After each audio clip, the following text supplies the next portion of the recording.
Missed not seeing everybody last week. I came up here, nobody was here, so missed y'all. Sure y'all missed me. But, just kind of start in a little bit. I want to go through, kind of clear up the Tulsa game from our previous week.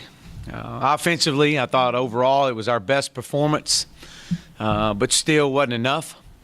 And when I say our best performance, it's the best we've played overall as an offensive unit. But again, it wasn't enough. We come into that week, especially coming off the Temple week, and challenged our offensive line to help protect the young quarterback that we got, and if we could do that, we could give Ben a chance. And I thought they responded exceptionally well with the pressure that we put on them, that I put on them, that our staff put on them, that they put on themselves, with no sacks, which led to the best performance that I thought Ben Hicks has had in his young career. And it's amazing how that works. And it also is amazing when you're able to do that and not have any turnovers. But again, it still wasn't enough, and it wasn't acceptable. Losing's not acceptable in this program. I thought we had our chances, but we were very poor on third down. Our third down performance was 4 of 19. It's hard to beat anybody when you're 4 of 19 on third down, especially when you're 0 for on short yardage, 3rd and 1. Those opportunities right there prevent drives from continuing, and it leads to scoring opportunities for Tulsa, in which they took full advantage of. But we got to become a better third down team. That's something we focused during our open week on. Over the second half of the season, to get the progress that we want, the third down game's got to get better offensively. Thought we had some opportunities, as I mentioned before.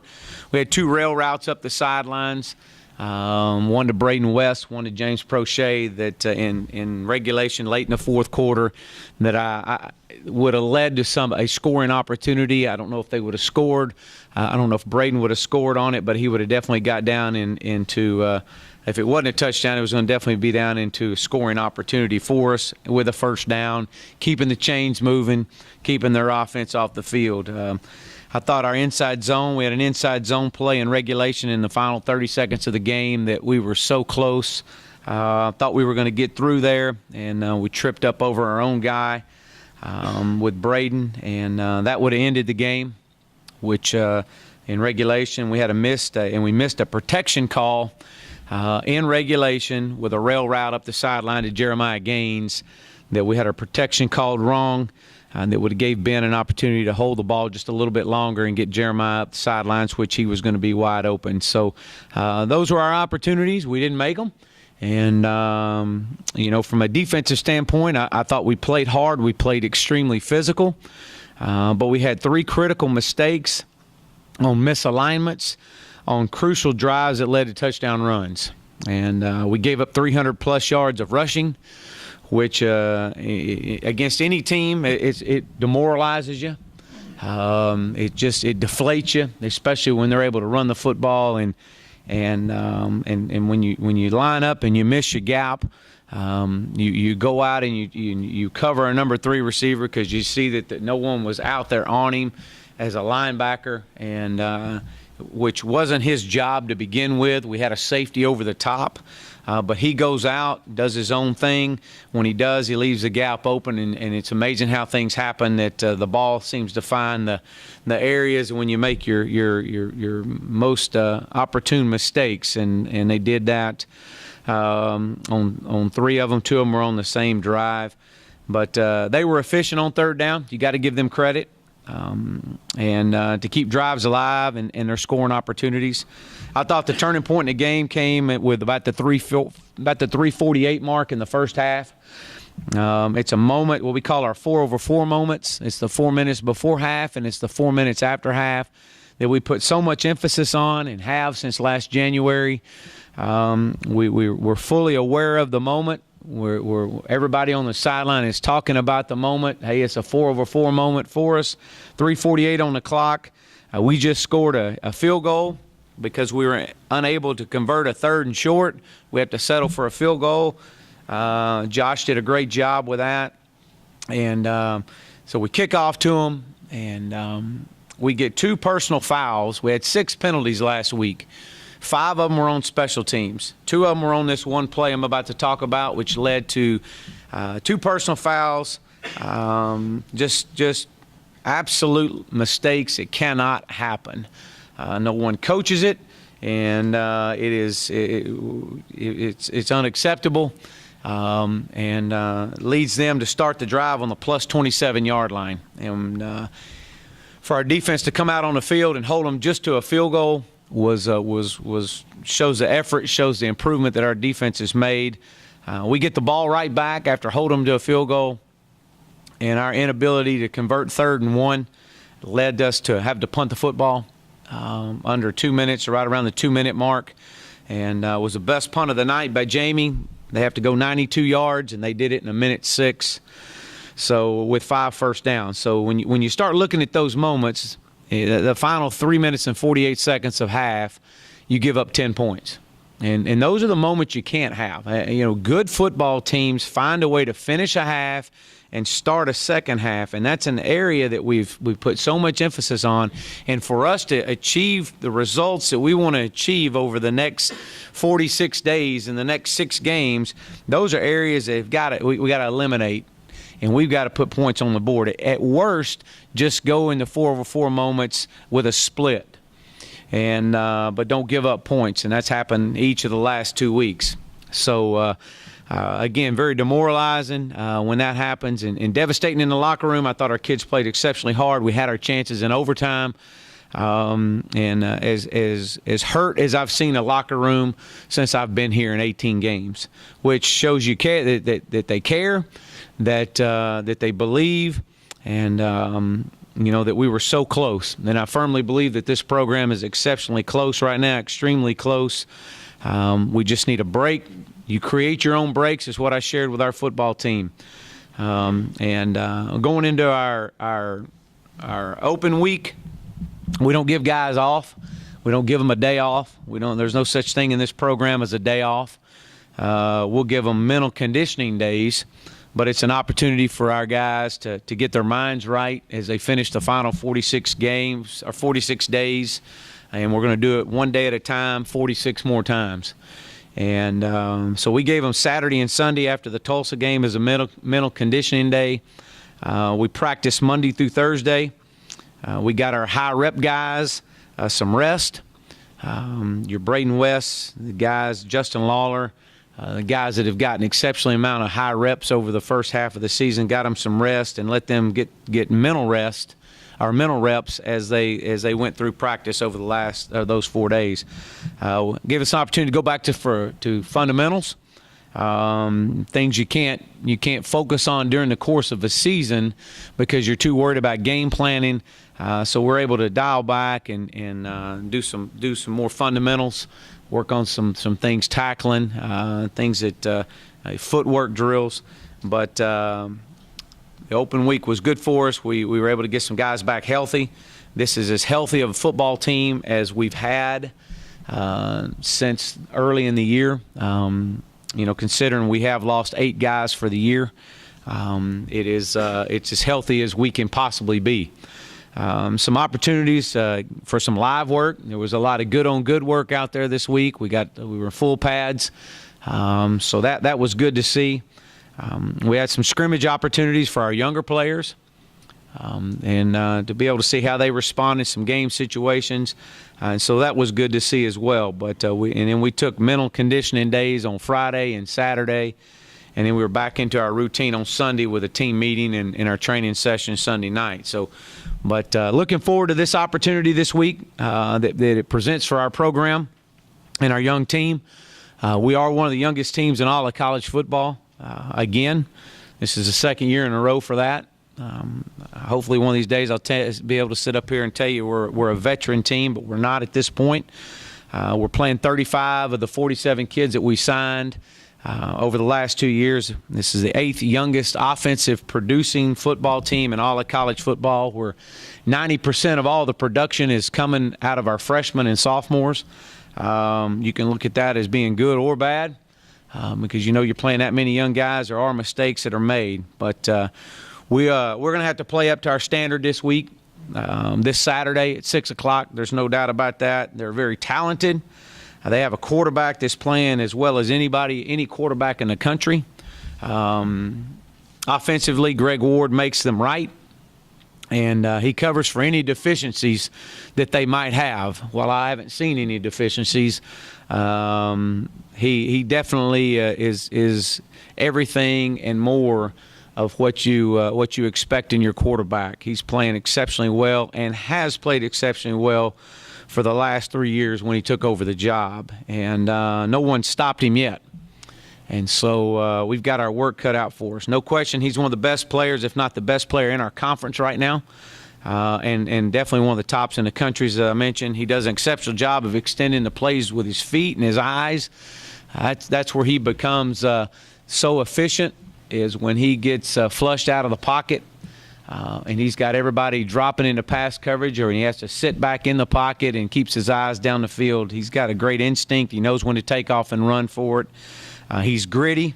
He's poised. And as a quarterback, that's what you ask. He's got a great combination of skill, and his talent level is exceptional. But the running backs, Duke Catalan is questionable. Was playing exceptionally well early in the year for him. I expect him to play. I know he's been out. I think they're expecting to get him back this week, so we expect him fully to be healthy. Their wide receivers out on the edge are big. They're physical. They do a great job of blocking in space, and very precise in their route running. They're one of the top offenses in the country, averaging 43 points a game. And, they're over 500 yards a game offensively. So they're all that from an offensive standpoint and more. We'll have to play really well defensively to contain these guys. And but from a defensive standpoint, when you look at their defensive side of the ball, they got what I feel like is the best defensive player in our conference, one of the top guys in the country as well, and just a true freshman in Ed Oliver. He's all that he's built up to be in recruiting and more. He's disruptive. He's active. He's relentless. He's definitely a difference maker. When you turn the film on, as you would expect, as we share with our guys all the time, when you turn the film on and you can look at a guy and go, "Wow," okay, you know you're playing well, and if you stand out in a positive way, you definitely are playing exceptionally well, and he is. He catches everybody's attention. You wish you could say you could double him, but when you do, you leave some other guys up front. Defensively, from a front seven standpoint, they're as good a defensive front seven as we've seen this year. They're all over the field, and going back to Ed Oliver, I mean, this guy plays sideline to sideline. He's in the backfield. He's knocking down passes, and just an exceptional football player. He batted a couple of balls down against Tulsa, which in some key situations. But everyone's had a hard time running football on these guys. That's the one thing you see going back and looking to last year. And so they're playing well. Their linebacker core is solid. Stephen Taylor is one of the returners that they have from last year's defense. He's instinctive. He's physical. Same way with Matthew Adams. They're very physical at their linebacker position. They do a great job of pressuring the quarterback, disguising their coverages behind it, and I'll talk about that in just a second. But the DBs are very active. They only give up 300 yards a game from a defensive standpoint, 19 points a game. So, from a defensive standpoint, offensively looking at them, we've got to play to our standard to move the football on these guys. And they're well coached, and they play with a relentless effort. But special teams, as you would expect from one of the top teams in our conference, you would expect them to be a difference maker, and they are. They're very sound. They're effective. They're efficient. So just kind of summary, we got our work cut out for us, as I shared with you. Going to have to play to our standard. There's 46 days remaining, in the regular season for this conference and for this football team, and every goal that we've set for ourselves is still attainable. It's about how we respond, the SMU Mustangs, how we respond to the events that occur this Saturday and that have occurred in the 6 prior games that we've played. I expect it to be physical, and the only thing that we can control is how we respond. We had a great week last week and got some guys back, got a chance to get our legs back up underneath us. But coming off a game in Tulsa when we had our chances, we got to see how we respond when we get back out on the field. So I'm excited for this program as we continue to build it, and the expectations for our program and this Saturday are to perform to our standard. And I'm excited about it. Our staff is excited about this, as we would be for any game, to get back out there and get going. And so great challenges lie ahead of us, and there's some opportunities there for us. We got to play well, though. With that, I'll open up for questions. You get 2 offensive linemen back this week. How important is that? How do you see that shaking out in terms of play? Well, to get Nick Natura back is big. We thought he could play against Tulsa, and we had him ready, and he would have been an emergency guy. So him to be back fully healthy has helped. What it does more than anything, it allows us to get guys back into their normal position that started the season. Jerry now be able to move back inside. And so Chauncey gets to play the side he's normally used to playing, his right tackle, and so that's been good for us. Gives us some depth back. We continue to work Keaton Bates and hope that he continues to progress. That we're getting him back now. Braylon Hyder went out against Tulsa. He's expected to be back. Daniel McCarty, which wasn't 100% at the Tulsa game, he's back 100% now. And so, it does. It helps you from anything, just an overall depth standpoint. You get Daryl Colbert back. Daryl Colbert will be back, which is huge for us at the quarterback position. He provides a run threat for us. And so I'm excited to get Daryl back. He's been throwing the last couple of weeks and doing a good job with that. But if anything, it gives you some depth for Ben, so you don't have to work a Kamen Freeman at running back, where you've limited him. You've made him where he's had to think about running back and a quarterback, because you were so deficient at the quarterback position with just one scholarship guy out there. You're flirting with it. We knew that coming into this year, that this could be a possibility with only 3 on campus. And so so there's been a lot of sleepless nights for a lot of us, and Coach Craddock and myself going, what happens if Ben goes down? So now Daryl's back, and Daryl will play. And so we're excited about getting him back, but yes, it definitely makes things a little bit easier from a depth perception. Daryl, what was his got a hand injury? Yeah. How did that happen? It was an off-the-field incident. Yeah, it was an off-the-field incident that happened, I guess, the week that we were getting ready to play Baylor, or the week after Baylor, I guess. And so his progress has been good. I think that's been 6 weeks ago, right at it. And so he's throwing the ball well. So. You talked about the emotion, the heartbreak after the Tulsa game.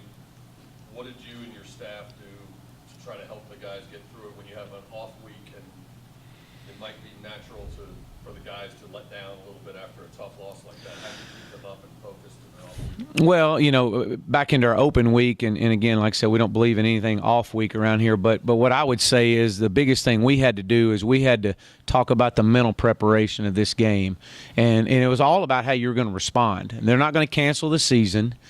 All right, you got 6 games remaining. When we roll back in here on Sunday, we always talk about the final 48. The final 48 hours before the game, the final 48 days of the season. It's all about the final 48, and how we respond over the next 48 will determine where we all sitting, the outcome of this season. What's it going to be? You're not going to be remembered by the first 6 games. You'll be remembered by the last 6 games and how you respond. And so, you share with them that hey, look, when we saw you hurt, we were hurting, the staff was hurting. There was a lot of hurt in that locker room. And for the first time in 18 games, That's the first time I've seen so many people hurting in a locker room. And so, which tells me that the care factor is going higher and higher. And the more you care, the more you give. And it works hand in hand. And the more you give, the more you care. And so, just to share with them that, look, we're all in it together. It happened. We had our chances. You show them where the chances were. You show them in the mistakes that we made that we could prevent. We show them 3rd and 1. If you're able to convert a 3rd and 1, you keep them off the field. You keep a drive moving. You got to run harder. You got to block harder. You got to coach harder. You got to tackle harder. You got to do a lot of things better to get to the level that we want to get to. And you share with them that, hey, look, we got a chance. One way or the other, this team's going to go one direction or another this open week that we have, and it's all predicated on how we respond. And I thought we responded really well, especially going back to fundamentals. We were in full pads, live tackling. I mean, it was getting after it, and there wasn't anybody complaining. They got after it, and we worked hard, and that's what you ask. That's what you ask a program on the rise to do, is respond the right way. And if we all respond the right way, then the outcomes will eventually get there. But we can't control the outcomes. All we can control is how we respond. So. About Temple and opportunity there. You're disappointed in not seizing that opportunity. Is that magnified this week? Are you talking about Tulsa or Temple? Temple, the game before that. Yeah. Yeah. Yeah. Oh, yeah. Yes. I'm looking at Houston. Is this another opportunity? Do you consider that another opportunity like that? Is that something you preach to the guys, or is that like Yeah. Well, I mean, you look at each one of these conference games is a huge opportunity, and we felt like going up to Temple that we were both 2-2. Their season was on the line, or their young season. They hadn't played as well. We were 2-2. We felt like it would be a huge turning point for us in the direction that this football team would go. And we got up there and like we shared with our guys, that they practice too now. They're on scholarship too. They get meals and books and tuition. They get that too. They watch film too. They work out in the summer too. And so they're not going to give it to you. You got to go earn it. And that was the biggest challenge for our guys, is they wanted it more. We didn't deserve. You get what you deserve. We didn't deserve to win that game. We didn't play well enough to win that game. And so we felt like that we squandered an opportunity. It became an event. It's no longer it wasn't an outcome anymore. It was the event. Now we had to move forward. How are we going to respond to the Temple game against Tulsa? And in some areas we improved, and in some areas we made some very critical mistakes at inopportune times, and it just seems like those things keep they show up and they get and where we are in our program. People capitalize on them. We do still have some guys, and I firmly believe we got some guys playing as well as anybody in the country. We just need more of them. And then obviously the Tulsa game and coming into this week, this is a huge opportunity for this program, and so will next week. Next week will be a great opportunity for this program, but the only thing we can control is this week and how we respond to our open week, how we respond to getting better last week as a team moving forward. And, everybody gets so focused and caught up on we got to control the outcome. The outcome's this, the outcome's that. No, you have no control over the outcome. But how you do have control is out of the response. And that's not just on the football field. That's in life in general. So, what differences do you see in the Houston team that beat Oklahoma and smoked Cincinnati versus the team that got beat by Navy and hung on against Tulsa? Well, I first of all, I think this is a football team, as I shared earlier, that's they've got so much talent.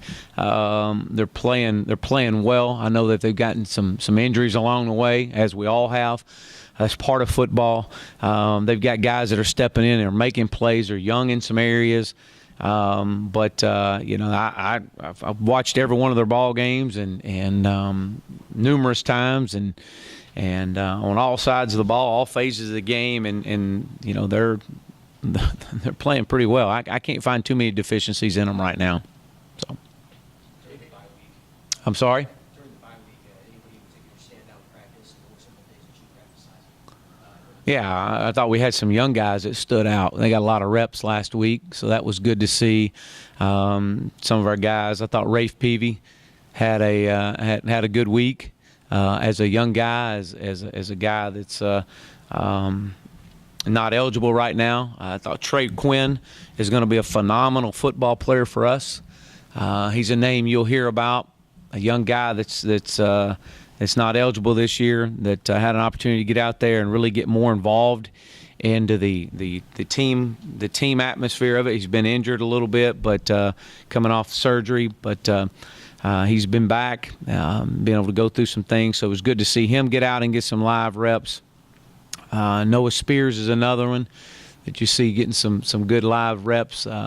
And there's some redshirt guys. So again, there's a lot of young guys stood out. Our veteran guys, the high rep guys, again, we tried to get them as much mental reps as possible. So. On those third and shorts you talked about being over, what do you want to see change and improve? Yeah, I want to see us run harder. I want to see us block harder. I want to see us coach harder. I want to see us do everything a little bit more. Our motto is one more, and we needed one more yard, and we were unable to get the one more yard in the opportune times. And those are the things that separate you from in a game like that of being able to continue a drive, score points, and punt the ball. And when you put an explosive offense on the field like you do on the short yardage, that's eventually at some point those guys are going to break through and they're going to go score. And I think they've done that against everybody this year that they've played. So again, it's just again it's going back to just a want to and keep pushing, keep playing, keep a little bit harder. When you look at Jamie Sackville, obviously he's got a little bit of an unorthodox motion, and sometimes he has the end over end, but he is averaging 40 yards. How would you evaluate the job he's done so far? Well, I think as a true freshman, I think he's done a good job handling the situations. He's had to punt quite a bit, and I thought he's done a good job. I would like to see us continue to develop him, and he's, again, being a freshman, you're learning the game. You got a lot of things coming right at you, and I think he's doing a really good job with it, for the most part. I'd like to see him be a little bit more consistent in his kicks, but he's getting better as the year goes. So. Anyone else? Appreciate it. All right, thank you.